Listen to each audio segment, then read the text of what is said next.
So, welcome to this podcast, MACJ Mic'd Up, a podcast brought to you by the batch MACJ and covers many topics, each episode covering art, philosophy, and everything under the sun. Today, we have in our midst Mr.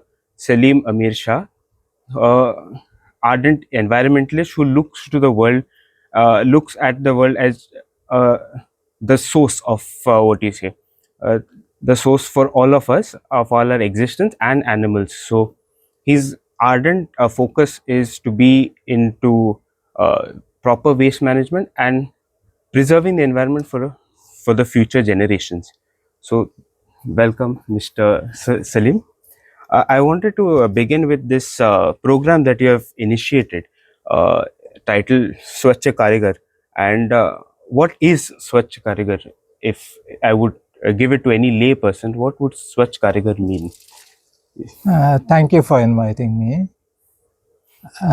This is a new term which we had to coin out because there was no training program in India for the past 75 years. Even after having launched the Swachh Bharat mission, it was a surprise to me as well because nobody considers this work of waste management as a subject which requires any kind of formal training. So that's the first thing I was shocked itself. And then when it's such an important subject and it's very closely connected to climate change, it was imperative that we ought to have introduced this particular course.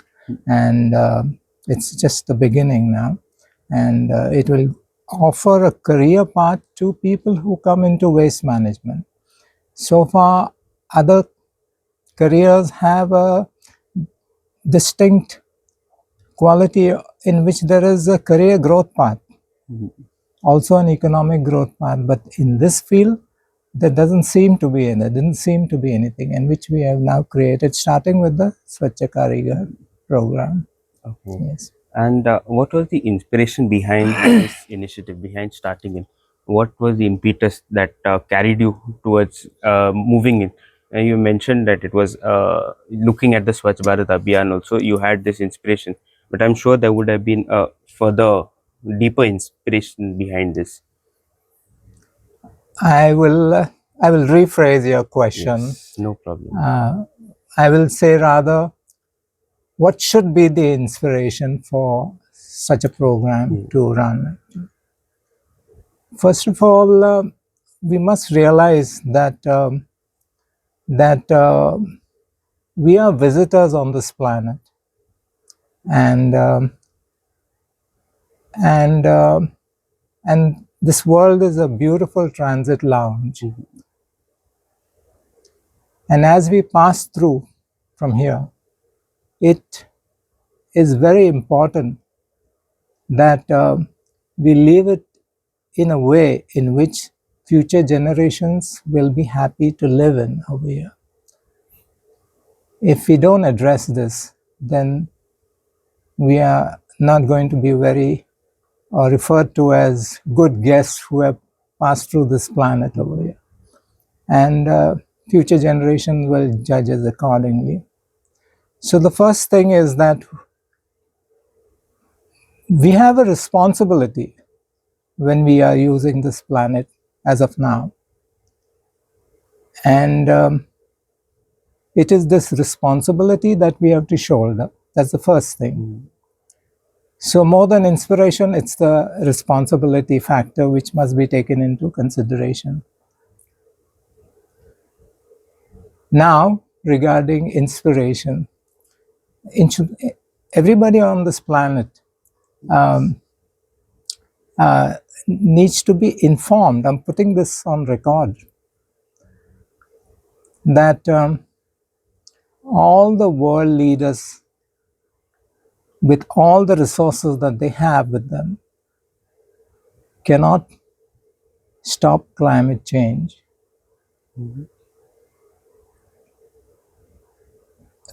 Climate change can only be addressed by common people.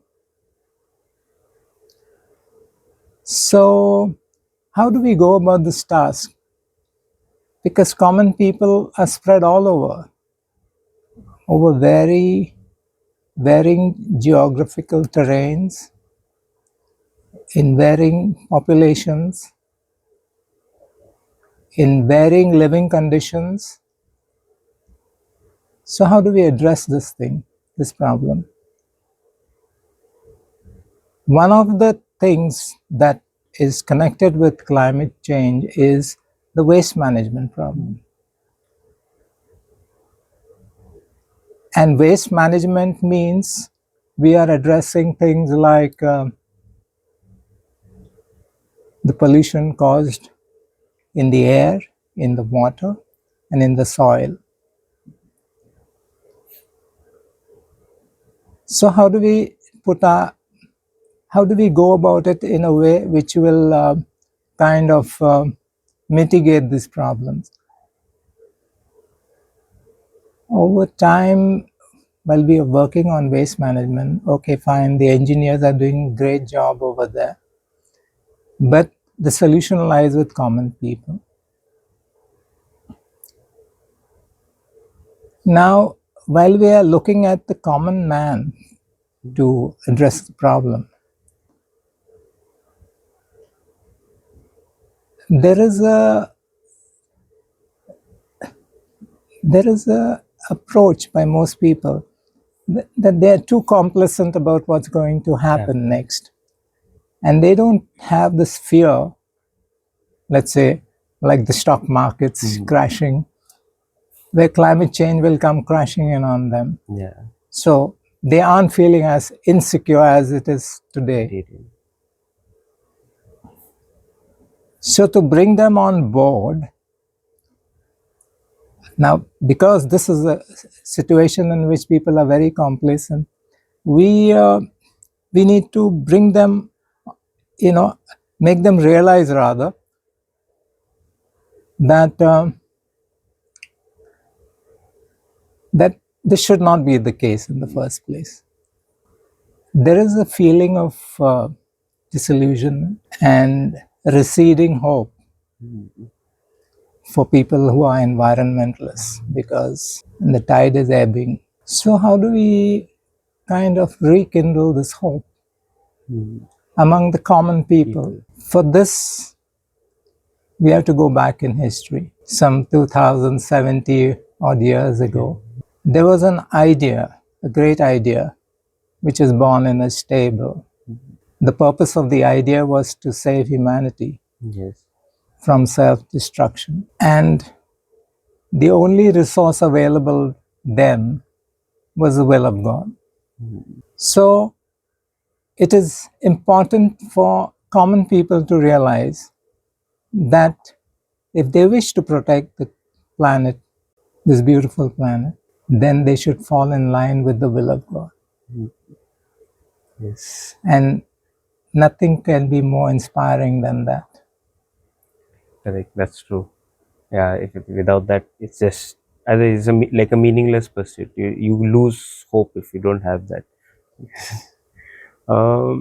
Then you had mentioned this that the vocational education groups had not recognized this aspect that is also important. So how were you able to convince them in a way, like showing them that this is also important? I believe that they would not just take it if it is just a social cause. They would want proper reasons as to why they would go or register this as an institutional program, a registered program, as a vocational education program.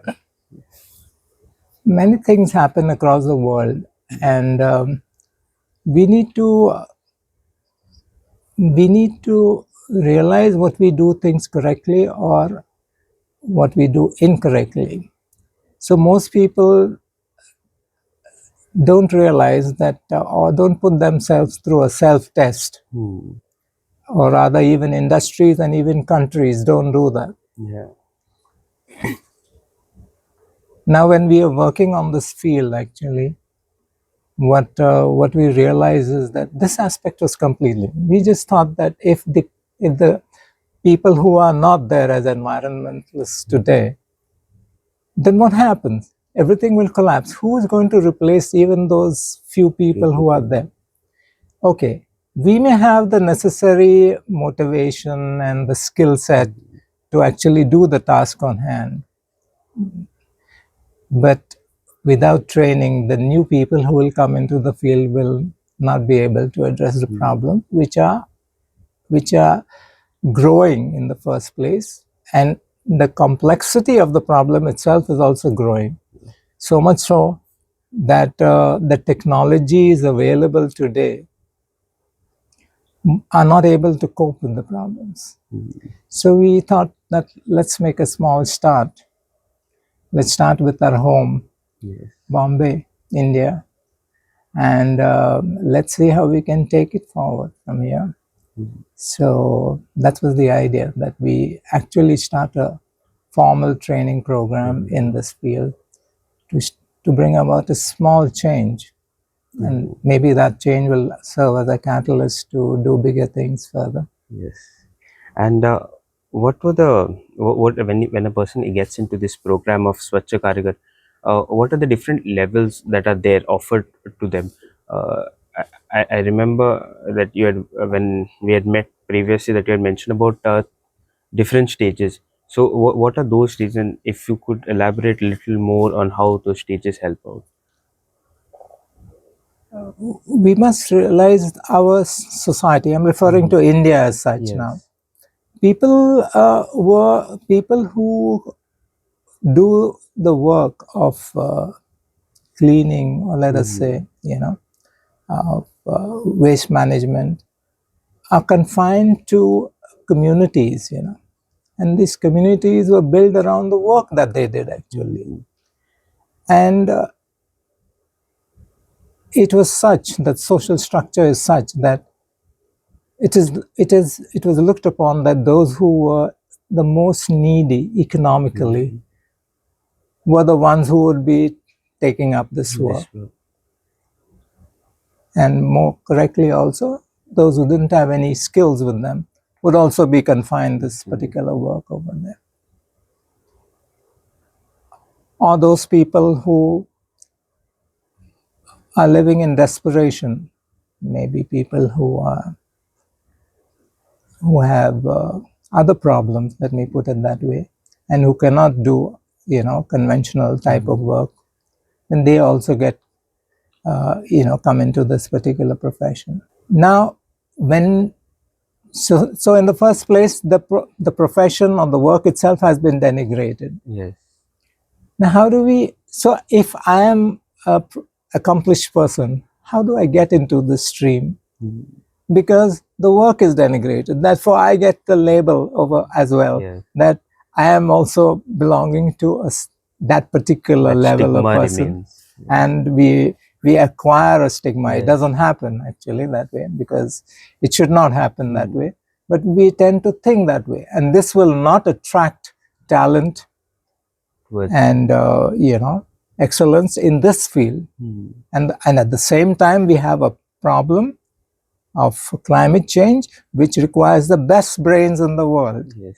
So how do we get the two to complement each other and to actually resolve the problem? So we needed to make a start in the first place, that we needed to bring into existence a career program which would address the problem and which would bring in new people and new talent as well into it. So we had a lot of difficulty trying to think about the name for such a trade. Like, you could have a motor mechanic, you could have an IT professional programmer, you could become a journalist, and a person who is from the food production industry. And these sort of names are rather, the names for these professions show accomplishment. But here it doesn't happen. So that similar feeling has to be brought in over here, which means we thought that the existing population of people working in this field would have to be given a kind of status. So we called it a Swachh Karigar. A Karigar basically means a skilled person. So I thought that we should attach the word Karigar to this thing over here. But that's the lowest level in this particular profession. And we also had to consider that the people who are already working in this profession have to be brought on board. Yes. And we thought that the entry level qualification should be anywhere at 7 standard pass. Okay. So that was the first thing. Now we had to bring a huge population of these people into the program, and therefore the entry qualification would be 7 standard. So after doing this particular program, he would work for a few years and acquire competency. And then he would become eligible to do a higher level program to address more complex problems as far as solid waste management is concerned. So who is that person actually? Right? So he would be called the Swachh Karta. Okay. Swachh and Karta would mean head.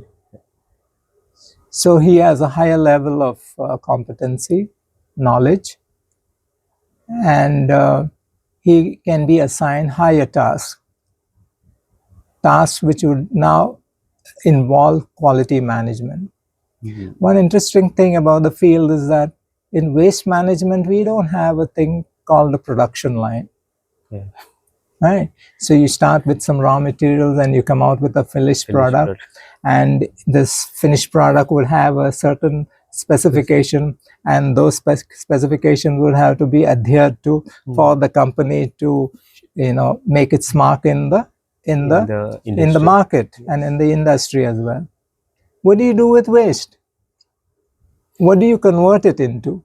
What type of finished product are you going to do? At the most, you would convert it into another raw material. Yes. Okay. So it is quite complex, but converting it from its existing state into another type of raw material which will feed another industry requires both technology, competence, investments, and it has to be on a big scale. Imagine we don't have even a Swachh Karigar program, vocational program in India for the past 75 years. Oh, yeah. So we haven't even made a start, really speaking. So after Swachh Karigar, we have come out with the Swachh Karta. After completing this, his tenure as a Swachh Karta, that person will now take on even bigger challenges. Let's say he has to clean up a lake, or he has to manage a mountain, or there is a huge tunnel that is being. See, development is happening side by side. At the same time, there are other problems of waste which are also getting generated at the same time. So we will have to have a higher level person called the Swachh Veer. So we've created 3 kind of people in the industry over there: the Swachh Karigar, the Swachh Karta, and the Swachh Veer, to look at 3 different levels of involvement and competency, as well as in technology base, to be able to handle a huge problem. So if we are generating something like 6,000 or totally about 9,000 tons of waste a day, can you imagine the number of people, the type of people we require, and the competency level we require? It is not a problem which can be easily solved overnight. It will itself there. And we have not yet addressed problems of waste which have been languishing for the past 75 years, or rather 90 years. So we are behind the clock, so to say. So we have to first undo what we have not done for 90 years, and then start thinking that we are now going to address the existing problems which are going to be growing in the future. And lastly, what is the kind of organization that works behind this? Do you have a group, or how does it function? Yes. Yeah, this is answered by the first question that you are. That if you try to look over your shoulder who's behind you, you won't end up doing the work that's in front of you. So the best way is to lead by example. Don't look to the left or to the right. Take a part of the problem, come out with a solution which can be implemented. That's important. Not just in the laboratory, but in the world over there, in the field, and just move on over there. So this way, when we were trying to tell the department today, it took totally about 5 years to get the department to realize about the importance of such people who are to be qualified for that. We don't have a single institute in India that runs this program. And again, the institutes will also carry a kind of a stigma that what these guys doing waste management. What's the subject about? We'll still have to introduce the subject to people. So it's a long road. At least I think we have made a beginning. And let's hope for the best. Yes. Thank you. I think that's more or less what I've had, and that there are key insights as to how this program is going about. I think there's a lot of hope for it, and I think it needs to start as soon as possible because it's the need of the hour. And like you're saying, we have to clear off 90 years of whatever, or more than 90 plus years of whatever we have been collecting, and then say that yes, this is our step forward. Now we can start looking ahead as to how we can better save the planet for future generations. Yeah, one thing which I want to tell you is that the pay scales over here would have been assumed that since only the needy people would be doing it, or the economy, then we decided or thought that it should be such that they are the most attractive in the industry. Correct. Yes. And for that, the pay scales, say for a Swachh Karigar, should start from 30,000 rupees, meaning it's an enterprise model. Yes. It's not something you do a job as such.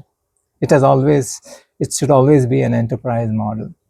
And then he grows, he does more work, he gets more money, and he can earn anywhere from 30,000 to say 75 to 80,000 rupees a month. Then likewise, the Swachh Karta should earn anywhere from 1 lakh of rupees to about 2.5 lakhs of rupees a month. And the switcher Veer can earn anywhere from 1.5 to 5 lakhs rupees a month. And the world is desperately looking for such skilled people. So we have a huge market. I mean, as of today, IT professionals are going to be sent back, right?